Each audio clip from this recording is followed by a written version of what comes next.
You like to watch stuff, right? Well, you're watching me right now and no one made you click on this video. So I have to assume, yes, you like watching stuff. Me too. I'm very into movies, into cinema. This is me bridging my love of music and film with a run through some of my favourite punk rock movies. I have a dozen choices here. No documentaries, no concert films, and wherever possible, no musicals. I do have my limits. These are all dramatic features, narrative films which foreground punk rock in some form or another. So here goes, approximately chronological, my punk celluloid heroes. No spoilers, and I'll try and point you towards where you can watch these films wherever possible. First, from 1978, pretty much ground zero for the UK punk explosion, JUBILEE by Derek Jarman. Arty, transgressive, resolutely low budget, an alternative vision of Britain circa the Queen's Silver Jubilee of 1977, as seen through the eyes of Queen Elizabeth I, whisked forward some 400 years via a magical ceremony. This is the intergenerational warfare of punk played out as heightened dystopian conflict. A near-police state, a squalid, crumbling country riven by classism and violence and post-imperial malaise. Oh no, wait, hang on, that was 1978, wasn't it?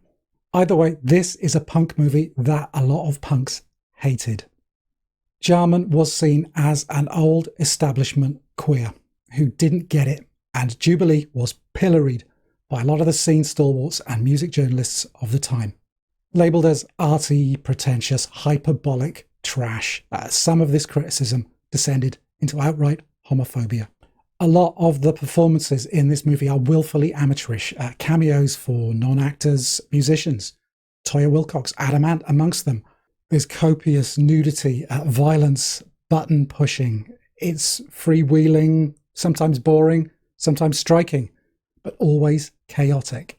Stick with it mostly for the portrayal of a very different London, the capital circa punk, high and low culture, rubbing up against one another in bristling agitation. And also for Jarman's ultimately correct assertion that for all the talk of rebellion and revolution surrounding punk, capitalism would ultimately consume and co-opt it, just as it does every other youth movement. At 2 from 1979, and breaking my no musicals rule straight away because it's the Ramones, for Christ's sake. Yeah, it's Rock and Roll High School by Alan Arkush, with some additional uncredited direction from a pre-Howling, pre-Gremlins Joe Dante. The story is incidental, really. Rock and roll loving kids enlisting the Ramones to help them overturn the oppressive school hierarchy that they were subject to. Alongside the Ramones themselves, you get the wonderful PJ Souls, hot off of John Carpenter's Halloween, released only the year before, playing the school's #1 Ramones fan. A wonderful selection of Ramones songs from the first 4 albums, some of the performances effectively being proto-music videos of a sort. It's just a dumb, fun, teen rebellion movie, the antithesis of JUBILEE, a pure pop cultural artifact, as were, some might say, the Ramones. Imagine Grease rendered by National Lampoon, or as a musical entry in the Airplane or Naked Gun series, and you're pretty much there.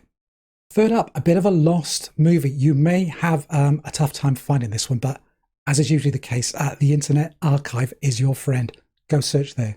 From 1982, it's Ladies and Gentlemen, The Fabulous Stains by Lou Adler.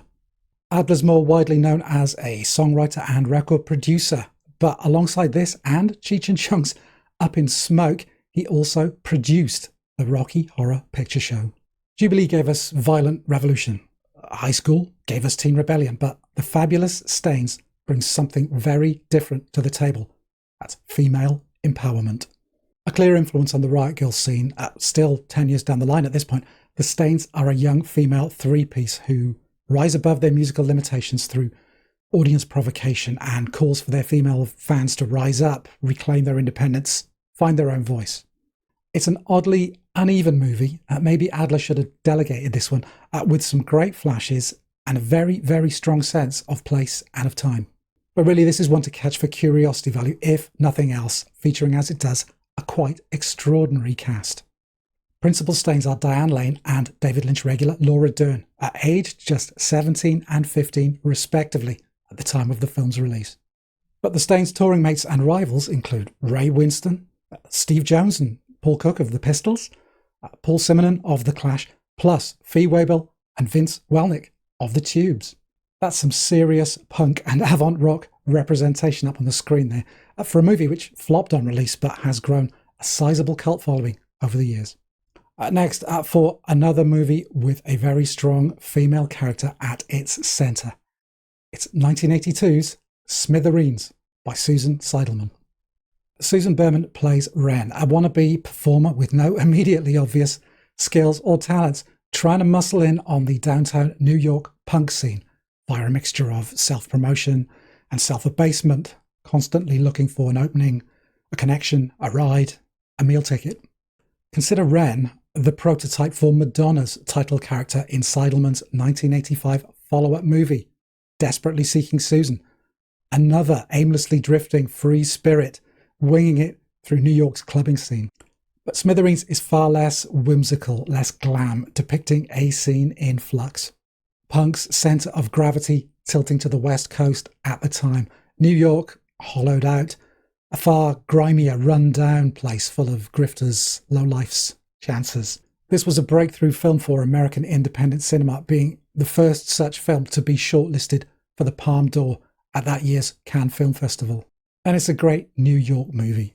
Not a lot happens other than people making bad choice after bad choice. It's a kind of no-wave midnight cowboy, if you like, but it looks absolutely great. The obvious punk rock draw here is a starring role for Richard Hell of the Voidoids as Eric, a one-time punk hero.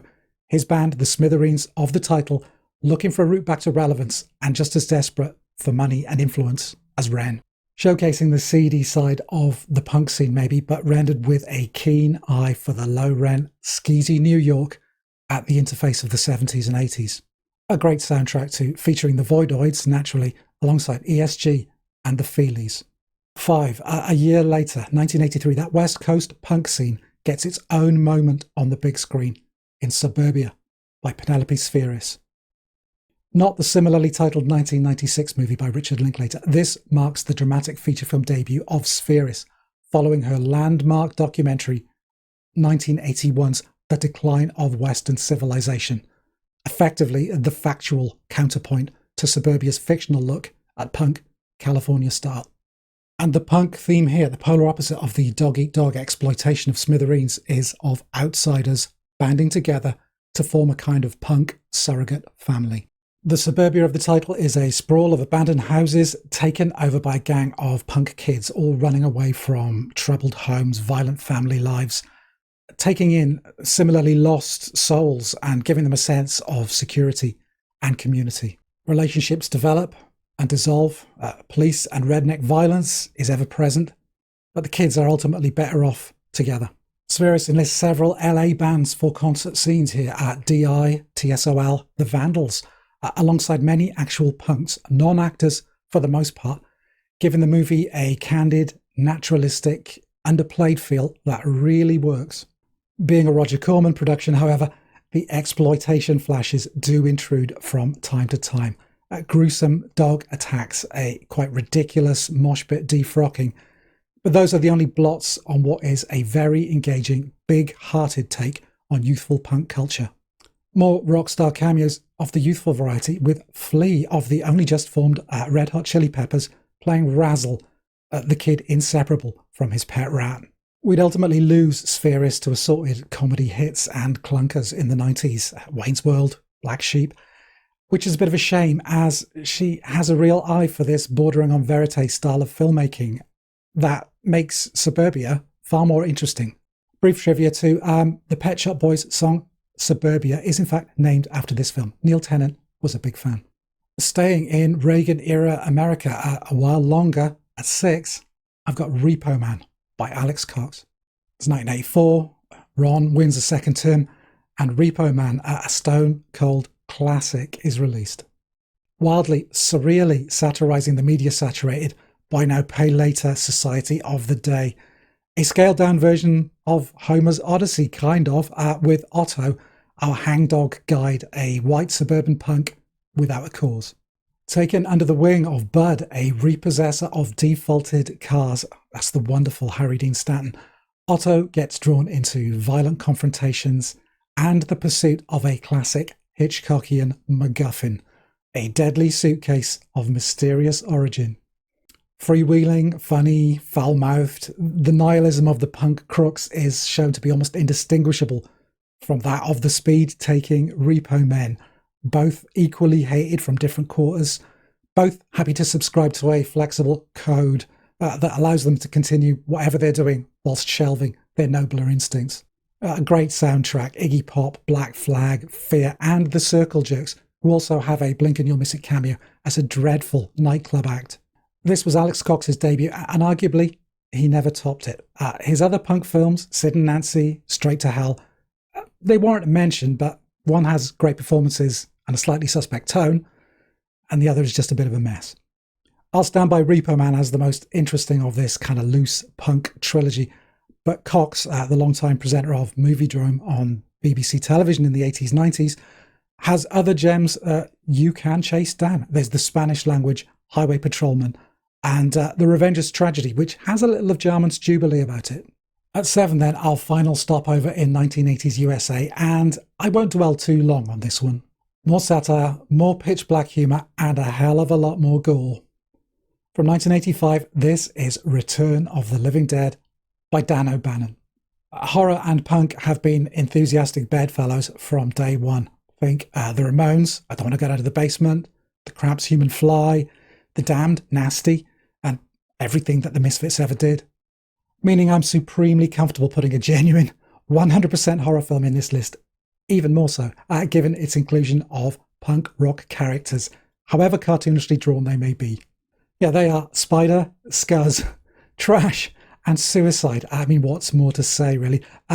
Gratuitous nudity, icky effects and makeup, and the first appearance of the now industry standard trope of the zombies that eat brains. A mindless uprising of monsters that consume intelligence. The whole world ends up a dumber, spookier, bloodier place. Great, trashy, scary fun from O'Bannon, a writer with real pedigree, Alien, Darkstar, Life Force, who only really got a few shots at directing himself. A bona fide treasure of the VHS video era. The Damned, the Cramps, the Flesh Eaters all get soundtrack spots too. Now send more paramedics. Stylistically a tiny hop, but a big jump both temporally and spatially for the next movie on this list. At number 8 from 1999 is Wild Zero by Tetsuro Takeuchi.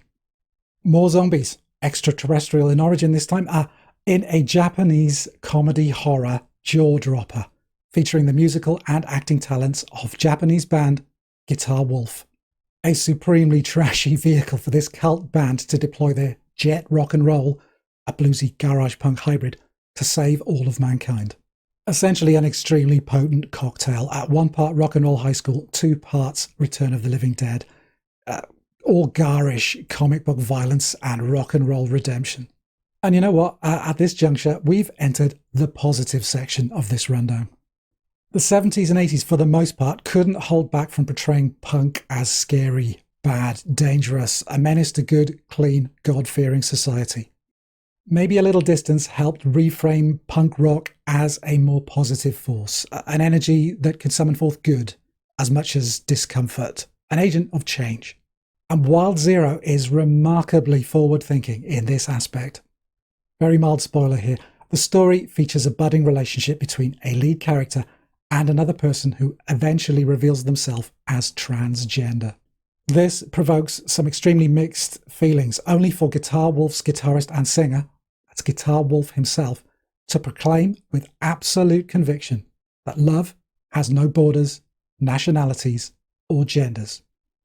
A remarkable expression of inclusion and solidarity slap bang in the middle of a live-action manga zombie rocksploitation mind melt. Now that is punk rock.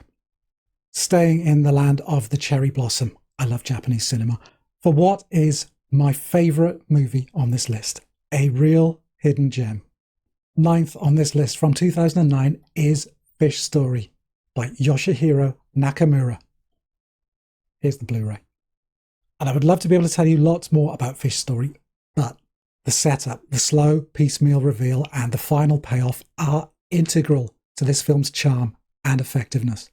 All that I can give you is that it involves an obscure recording by a fictional, little-known Japanese band who were there at the dawn of punk, which is 1975 in the film's timeline, and how the song, the fish story of the title, sends out ripples far further and wider than you could ever imagine. It's about connections, coincidences, happenstance, and how the power of music, of a good story, can change the world in the most unexpected of ways. For anyone who's ever played in a band and dared to dream that the thing you do, however small, might touch someone else's life one day, to leave a mark, well, then this is the movie for you. Very unique, a big-hearted shaggy dog story with punk rock right at its core. It's funny, it's warm, it's surprising. It will leave you a much happier person. Staying with world cinema for 10 on the list, another feel-good favourite from 2013. That's We Are the Best by Lucas Moodysson. I hesitate to call this a rite of passage movie because it's so tenderly drawn with a golden-hued, naturalistic look and feel that, rites makes it sound like a punishing ordeal, all pain and hard-learned lessons. It's the story of three young teenage girls, all gawky outsiders, who bond over their love of punk music in early 80s Sweden, just as the world is starting to go all new wave, new romantic, and new pop. They form a group, a painfully bad group, and learn a little about themselves along the way. Beautifully shot, a loose, almost documentary style with lovely, down-to-earth performances and dialogue. It's the gentlest movie about punk rock you'll probably ever see. Unlike Suburbia or The Fabulous Saints, this is punk as friendship, as family, an energy that brings people together and helps them through difficult times. There are bad haircut experiences, songs about hating school sports, hooking up with the punk boys across town, and some lovingly drawn additional characters along the way. The muso youth worker at the girls' local community centre is on the money hilarious. Don't expect fireworks for this one, but it should, in places, have you nodding along in embarrassed recognition. Time then for a cinematic hard cut. Feel good, meet feel bad. 11th here from 2015 is Green Room by Jeremy Saulnier. Wild Zero and Return of the Living Dead have the trash horror punk thing sewn up on this list, but Green Room is something else entirely. Not for the squeamish, Green Room begins as a nicely drawn snapshot of a small-time punk band on tour. Shitty van, crappy food, no money, stealing gas to get to the next town. A gig falls through, so the promoter hooks them up with a last-minute show at an out-of-town venue so they can break even. And that's where things start to go very, very wrong. All the promotional material for this movie should telegraph this to you immediately. But steering clear of outright spoilers, you can expect conflict, violence, and scenes of a very upsetting nature. A dark, nihilistic horror thriller, very, very well made. The opening 20-25 minutes show a director who knows his punk, his hardcore, his maximum rock and roll endorsed stuff. Just be prepared for the punk-on-punk carnage which follows. Is there even a message here? Not really. Maybe that punk is a broad church. Fugazi here, screwdriver there. So be very careful who you align yourself with. Other than that, a good, tense thriller with the brake cables cut. Shot beautifully, a great cast. The late Anton Yelchin, Macon Blair, Imogen Poots, and, I'm not kidding, Sir Patrick Stewart. I'm a fan of this film, but it's not for everyone, so do be warned. Following that, let's round out this dozen films with something a little less grueling. In fact, file this one alongside Fish Story and We Are the Best as a feel-good entry in this list, albeit a distinctly foul-mouthed one. From 2020, although only released in 2022, at 12, this is Dinner in America by Adam Raymeyer. Part black comedy, part rom-com. What would that be? Rom-blom? It's the story of Simon, a violently unpredictable punk singer wanted by the police, and his relationship with Patty, a young put-upon fan whose paths cross with hilarious consequences. Well, that would be the trailer tagline, but it's not as light and knockabout as that.